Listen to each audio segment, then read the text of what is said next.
بسم اللہ الرحمن الرحیم۔ کل کے درس میں آپ نے پہلی آیت کریمہ کے چند جملوں کی تشریح سنی۔ لقد من اللہ علی المؤمنین اذ بعث فیہم رسولا من انفسہم۔ البتہ تحقیق احسان کیا اللہ تبارک و تعالیٰ نے مومنوں پر جب بھیجا اللہ تبارک و تعالیٰ نے ان میں ایک رسول ان کی جانوں میں سے، اگرچہ اللہ تبارک و تعالیٰ کا یہ احسان تمام کائنات کے لیے ہے، جناتوں کے لیے، انسانوں کے لیے، عربی عجمی سب کے لیے ہے، لیکن چونکہ آپ صلی اللہ علیہ وسلم کی تعلیم سے فائدہ صرف مومنوں نے اٹھایا ہے، اس لیے مومنوں کی تخصیص فرمائی اور بھیجا بھی انہی میں سے، یعنی آپ صلی اللہ علیہ وسلم انسان ہے، بشر ہے، مگر شان اور مرتبہ اللہ تبارک و تعالیٰ نے آپ صلی اللہ علیہ وسلم کو وہ عطا فرمایا کہ مخلوق میں سے کسی کو حاصل نہیں ہے، نہ جنوں کو، نہ انسانوں کو، نہ فرشتوں کو، ان سب سے آپ صلی اللہ علیہ وسلم کا جو درجہ ہے بہت بلند ہے، بہت اعلیٰ ہے۔ یہ بنیادی عقیدہ ہے، اس کو یاد رکھنا، بھولنا نہیں۔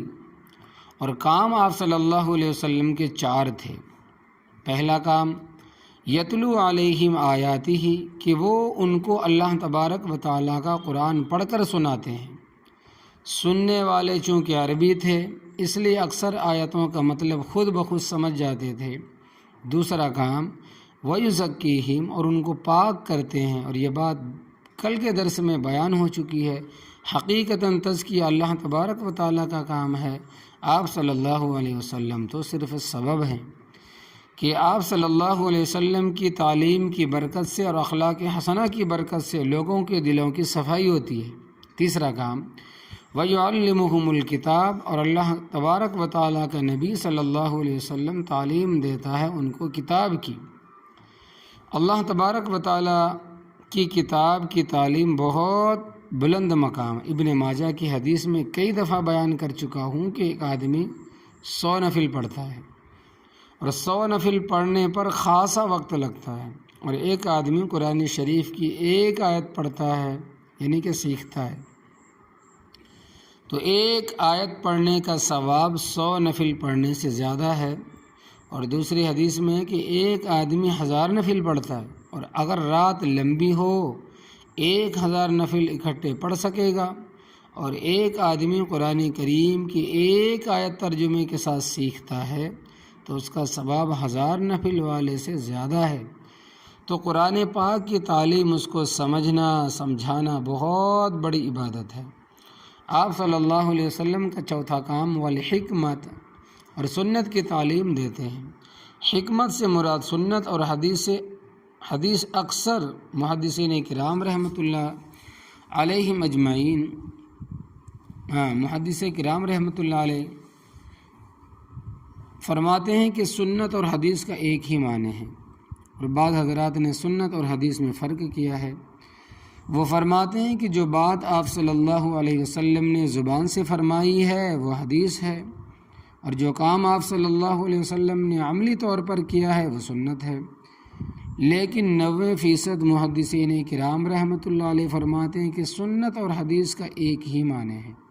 تو حکمت سے مراد سنت اور حدیث، حضرت صلی اللہ علیہ وسلم نے صحابہ کرام رضی اللہ تعالیٰ عنہ اجمعین کو حدیث کے الفاظ بھی بیان فرمائے اور ان کا مطلب اور تشریح بھی بیان فرمائی ہے۔ اس لیے صحابہ کرام رضی اللہ تعالیٰ عنہم اجمعین عربی ہونے کے باوجود بعض احادیث کا صحیح مفہوم نہیں سمجھ سکتے تھے۔ سمجھانے کے لیے میں 2-3 باتیں عرض کرتا ہوں۔ نمبر 1، مسلم شریف میں حدیث ہے کہ نبی کریم صلی اللہ علیہ وسلم نے فرمایا، جس آدمی کے دل میں رئی برابر بھی تکبر ہوگا وہ جنت میں نہیں جا سکے گا۔ لا يدخل الجنت ما كان في قلبه حبة خردل من کبر، نہیں داخل ہوگا جنت میں وہ شخص جس کے دل میں رائے کے دانے کے برابر بھی تکبر ہوگا۔ صحابہ کرام رضی اللہ تعالیٰ عنہم اجمعین نے جب یہ حدیث سنی تو پریشان ہو گئے، اور تکبر کا معنی یہ سمجھے کہ نبی کریم صلی اللہ علیہ وسلم سے سوال کیا کہ حضرت آپ صلی اللہ علیہ وسلم نے فرمایا کہ جس شخص کے دل میں رائے کے دانے کے برابر بھی تکبر ہوگا وہ جنت میں نہیں جائے گا۔ پھر تو کوئی بھی جنت میں داخل نہیں ہوگا، کیونکہ سارے ہی تکبر کرتے ہیں۔ ہم میں سے کون ہے جو تکبر سے بچا ہوا ہے؟ اس لیے کہ کننا نحب ان یکون ثوبہ حسنا، ہم سب پسند کرتے ہیں کہ ہمارے کپڑے اچھے ہوں، وشعرہ حسنا، اور اس کے بال اچھے ہوں، یعنی پٹی رکھے ہوئے ہو اور ان پر تیل لگا ہوا ہو، کنگھی کی ہوئی ہو۔ اور مسند احمد کی روایت میں ہے کہ ان یکون نعلہ حسنا، ہر آدمی چاہتا ہے کہ اس کا جوتا اچھا ہو، یعنی طبعی طور پر پسند کرتا ہے کہ اس کا لباس اچھا ہو، وضاقت اچھا ہو، جوتا اچھا ہو، کپڑے اچھے ہوں۔ اس طرح تو ہم سارے تکبر میں پھنسے ہوئے ہیں۔ تو نبی کریم صلی اللہ علیہ وسلم نے فرمایا کہ جس کو تم تکبر سمجھتے ہو، یہ تکبر نہیں ہے، یہ تو تجمل ہے، خوبصورتی ہے۔ ان اللہ جمیع ویحب الجمال، ان اللہ جمیل ویحب الجمال، بے شک اللہ تبارک و تعالی خوبصورت ہے اور خوبصورتی کو پسند بھی کرتا ہے۔ مسئلہ یہ ہے کہ شرعی دائرے میں رہ کر اچھا ستھرا لباس پہننا اور نفیس اور قیمتی جوتا پہننا تکبر نہیں ہے، بلکہ اگر کسی شخص کو اللہ تبارک و تعالی نے توفیق عطا فرمائی ہے کہ اس کی مالی پوزیشن اچھی ہے اور وہ اپنی حیثیت کے مطابق کپڑا جوتا نہیں پہنتا، تو گنہگار ہے کہ اللہ تبارک و تعالیٰ نے اس کو توفیق عطا فرمائی ہے اور یہ اپنی حیثیت کے مطابق کپڑے نہیں پہنتا، میلا کچیلا رہتا ہے، ناشکرا ہے، شریعت اس کو پسند نہیں کرتی۔ تو صحابہ کرام رضی اللہ تعالیٰ عنہم اجمعین نے سوال کیا کہ حضرت پھر تکبر کسے کہتے ہیں؟ تو آپ صلی اللہ علیہ وسلم نے فرمایا کہ حق کی بات کو ٹھکرا دینا،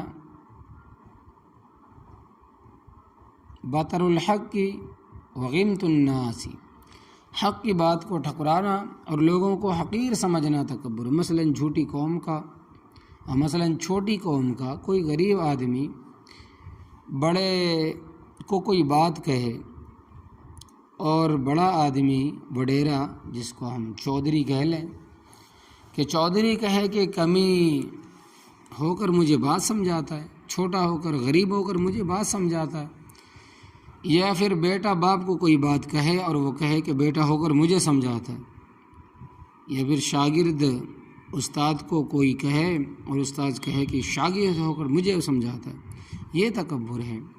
یا مرید پیر کو کوئی حق بات کہے اور وہ کہے کہ مرید ہو کر مجھے سمجھاتا ہے، یا ویسے ہی دوسروں کو حقیر سمجھتا ہے۔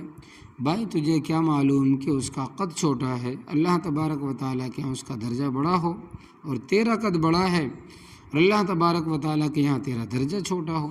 اس طرح کسی کو حقیر سمجھنا تکبر ہے۔ یا گورے کالے کو حقیر سمجھے، ہو سکتا ہے کہ ظاہری طور پر اس کا رنگ کالا ہے اور باطن گورا ہو، اور تیرا ظاہری طور پر رنگ گورا ہے اور اندرونی جو دل ہے وہ کالا ہو، یہ تو رب تعالیٰ جانتا ہے۔ جیسے کہ آپ سمجھیں کہ حضرت بلال حبشی رضی اللہ تعالیٰ عنہ رنگ کے کالے تھے، ہونٹ موٹے تھے، مگر اندر روشن تھا، اللہ اور اس کے رسول صلی اللہ علیہ وسلم کے محبوب تھے، اور عبدالعزیٰ ابو لہب آپ صلی اللہ علیہ وسلم کا حقیقی چچا تھا، بڑا خوبصورت تھا، لیکن اندر دل کالا تھا، باطن اس کا کالا تھا۔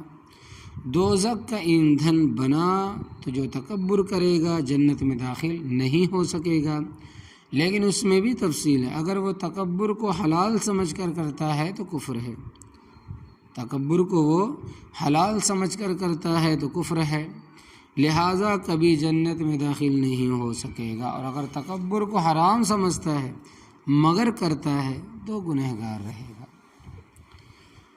پھر لا يدخل الجنت کا مطلب ہوگا اس کو دخول اول نصیب نہیں ہوگا، سزا بھگتنے کے بعد کبھی نہ کبھی جنت میں داخل ہو جائے گا۔ تو دیکھو کہ صحابہ کرام رضوان اللہ تعالی علیہم اجمعین تکبر کا مفہوم نہ سمجھ سکے، تو نبی کریم صلی اللہ علیہ وسلم نے سمجھایا تو سمجھ آیا۔ اسی طرح بخاری شریف، مسلم اور دیگر صحاح ستہ کی کتابوں میں حدیث آتی ہے کہ نبی کریم صلی اللہ علیہ وسلم نے فرمایا کہ انسان کے جسم میں 360 جوڑ ہیں اور ہر جوڑ پر روزانہ صدقہ واجب ہے۔ تو صحابہ کرام رضی اللہ تعالی عنہم اجمعین نے حیران اور غمگین ہو کر پوچھا کہ وَمَن یُطِیقُ ذَلِکَ، حضرت اس کی طاقت کون رکھتا ہے کہ روزانہ 360 صدقے ادا کرے؟ مثال کے طور پر 1 روپے کے 100 پیسے ہیں، اگرچہ آپ روپے کی بھی کوئی حیثیت نہیں، ایک وقت تھا کہ بچے کو 1 آنا ملتا تھا تو وہ لڈی ڈالتا تھا، یعنی کہ خوش ہوتا تھا کہ مجھے 1 آنا ملا ہے، مجھے 1 آنا ملا ہے، اور اب 98 روپیہ دو تو پھینک دیتا ہے۔ یعنی اگر آپ 1 روپیہ بچے کو اب دیں تو پھینک دیتا ہے کہ اس کا کچھ نہیں ملتا۔ مگر میں سمجھانے کے لیے کہتا ہوں کہ اگر کوئی 1 جوڑ کے بدلے 1 پیسہ صدقہ کرے تو روزانہ کے 3 روپے 60 پیسے بنتے ہیں، اور غریب آدمی یہ بھی نہیں کر سکتا۔ تو صحابہ کرام رضی اللہ تعالیٰ عنہ اجمعین نے پریشان ہو کر سوال کیا کہ حضرت اس کی کون طاقت رکھتا ہے؟ تو نبی کریم صلی اللہ علیہ وسلم نے فرمایا کہ تم صدقے کا مفہوم نہیں سمجھے۔ فرمایا کہ صدقہ صرف گندم چنے ہی دینے کا نام نہیں ہے، آٹا دینے کا نام نہیں ہے، اگرچہ یہ بھی صدقہ ہے۔ فرمایا کہ جنس کے علاوہ صدقے کی اور بڑی قسمیں ہیں۔ فرمایا کہ تم 1 دفعہ کہو سبحان اللہ، صدقہ ادا ہو گیا، 1 دفعہ کہو الحمدللہ تو صدقہ ادا ہوا، لا الہ الا اللہ کہو صدقہ ادا ہو گیا، اللہ اکبر کہو تو صدقہ ادا ہو گیا، سلام کا جواب دیا تو صدقہ ادا ہو گیا۔ تمہیں کوئی تکلیف پہنچی، مثلا پاؤں میں کانٹا چبھ گیا، درد لگ گیا، یعنی کہ آپ سمجھے ٹھنڈی لگ گئی، ٹھڈا لگ گیا، دست لگ گئے تو بھی صدقہ ادا ہو گیا۔ راستے پر پانی کی وجہ سے کیچڑ بن گیا، تم نے مٹی ڈال کر راستہ صاف کر دیا تاکہ آنے جانے والوں کو کوئی تکلیف نہ ہو، نہ کوئی پھسلے، صدقہ ادا ہو گیا۔ درود شریف پڑھا، اس کے ساتھ 10 نیکیاں بھی مل گئی اور اس کے صدقہ بھی ادا ہو گیا۔ امر بالمعروف اور نہی عن المنکر پر عمل کیا، یعنی لوگوں کو نیکی کا کہا، بھائی نماز پڑھا کرو، روزہ رکھا کرو، لوگوں کے ساتھ اخلاق کے ساتھ پیش آیا کرو، اور برائی سے منع کیا کہ بھائی جھوٹ نہ بولو، کسی کی غیبت نہ کرو، کسی کی چغلی نہ کرو، کسی کا دل نہ دکھاؤ، کسی کو پریشان نہ کرو، صدقہ ادا ہو گیا۔ اسی طرح کوئی آدمی گھوڑے پر سوار ہوا یا ہونا چاہتا ہے لیکن ہو نہیں سکتا، دل میں خواہش ہے، تم نے رکھوا دی، یہ بھی صدقہ ہے، یا سر سے نیچے اتار دی، یہ بھی صدقہ ہے۔ اگر کوئی آدمی چاہتا ہے کہ ایک ہی کام میں 360 صدقے آ جائیں تو نبی کریم صلی اللہ علیہ وسلم نے پھر فرمایا کہ چاشت کے 2 نفل پڑھ لے تو 360 صدقے اس میں آ گئے۔ اور آج کل چاشت کا وقت تقریباً 8 بجے سے لے کر 11:30 بجے تک رہتا ہے۔ اگر کوئی کچھ کرنا چاہے تو بہت کچھ کر سکتا ہے۔ حدیث پاک میں آتا ہے کہ جو شخص فجر کی نماز پڑھے اور پھر اپنے وقت میں 2 رکعت اشراق کے پڑھے، اس کو پورے حج کا ثواب ملے گا اور پورے عمرے کا ثواب ملے گا۔ روایت ہے کہ ترمذی شریف کی، اور یاد رکھنا کہ یہ کوئی ضروری نہیں کہ تم فرض پڑھ کر اشراق کے لیے مسجد میں ہی بیٹھے رہو۔ اگر کوئی کاروباری ہے مسجد میں نہیں بیٹھ سکتا، چلا جائے گھر جا کے پڑھ لے، جہاں کاروبار کرتا ہے وہاں جا کر پڑھ لے۔ اسی طرح اگر کوئی ملازم ہے اپنے دفتر میں جا کر پڑھ لے، دکاندار ہے دکان میں جا کر پڑھ لے۔ اور یہ بھی ضروری نہیں کہ اشراق اسی وضو کے ساتھ پڑھے جس کے ساتھ فجر پڑھی ہے۔ انسان ہے، کسی کو معدے کی تکلیف ہوتی ہے، کسی کو پیشاب کی تکلیف ہے، بار بار پیشاب آتا ہے، بعض غلط فہمی کا شکار ہے کہ اشراق کے لیے مسجد میں بیٹھنا چاہیے اور وضو بھی فجر والا ہو۔ یاد رکھنا یہ کوئی شرعی مسئلہ نہیں، تو خیر اللہ تبارک و تعالیٰ کے خزانے میں تو کوئی کمی ہے ہی نہیں، کمی ہمارے اندر ہے۔ رب تعالیٰ کی رحمت بہت بڑی، بہت وسیع ہے۔ تو دیکھو کہ صحابہ کرام رضوان اللہ تعالیٰ علیہم اجمعین صدقے کا مفہوم نہ سمجھے۔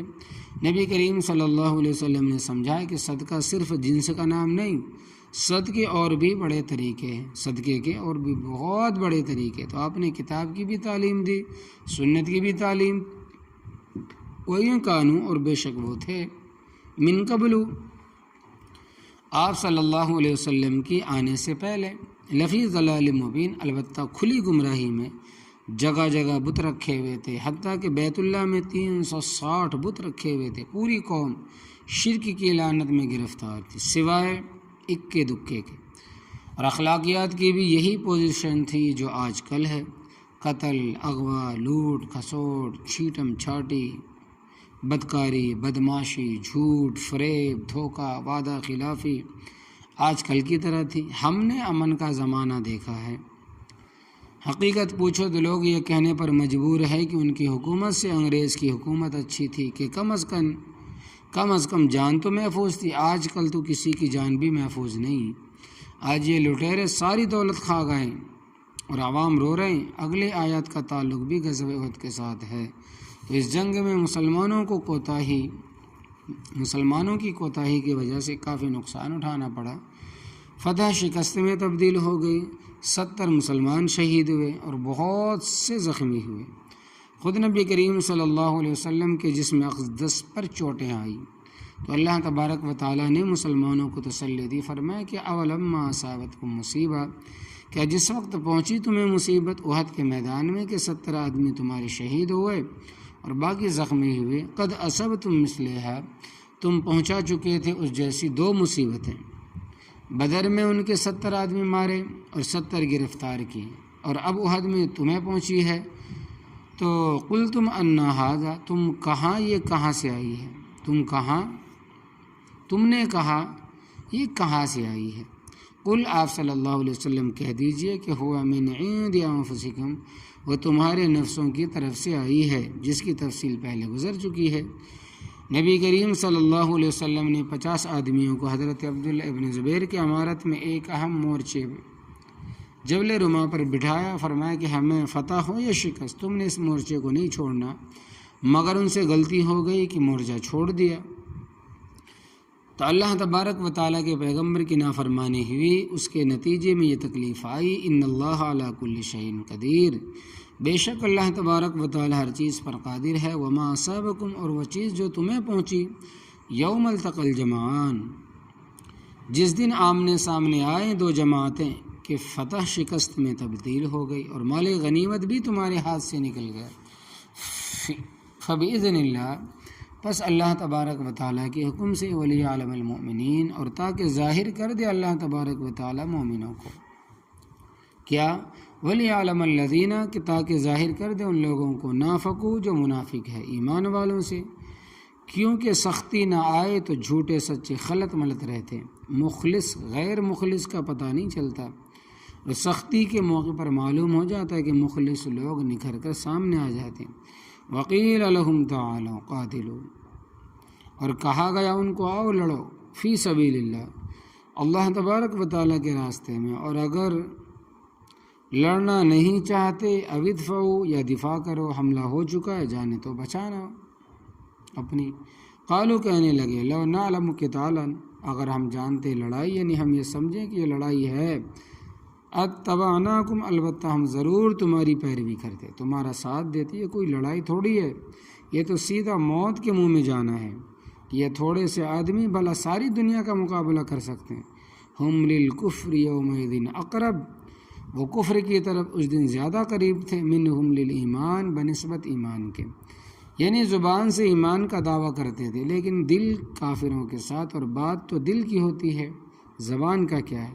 2 تولوں کی زبان، ادھر چاہو ادھر پھیر لو، ادھر چاہو ادھر پھیر لو۔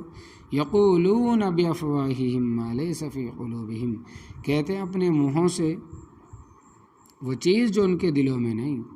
زبان سے کلمہ پڑھتے ہیں، مسلمانوں کی حمایت کا دم بھرتے ہیں، مگر دل میں نفاق بھرا ہوا ہے، اور چاہتے ہیں کہ مسلمان ختم ہو جائے۔ مسلمانوں کے ساتھ اپنے منہوں سے نبی کریم صلی اللہ علیہ وسلم کی بڑی واہی تباہی کرتے ہیں، واہی تباہی کی باتیں کرتے ہیں۔ واللہ اعلم بما یکتمون، اور اللہ تبارک و تعالیٰ خوب جانتا ہے وہ جو چھپاتے ہیں، ان کی ساری حقیقت رب تعالیٰ کو بخوبی معلوم ہے، اس کے علم سے کوئی چیز باہر نہیں ہے۔ اللہ عمل کی توفیق عطا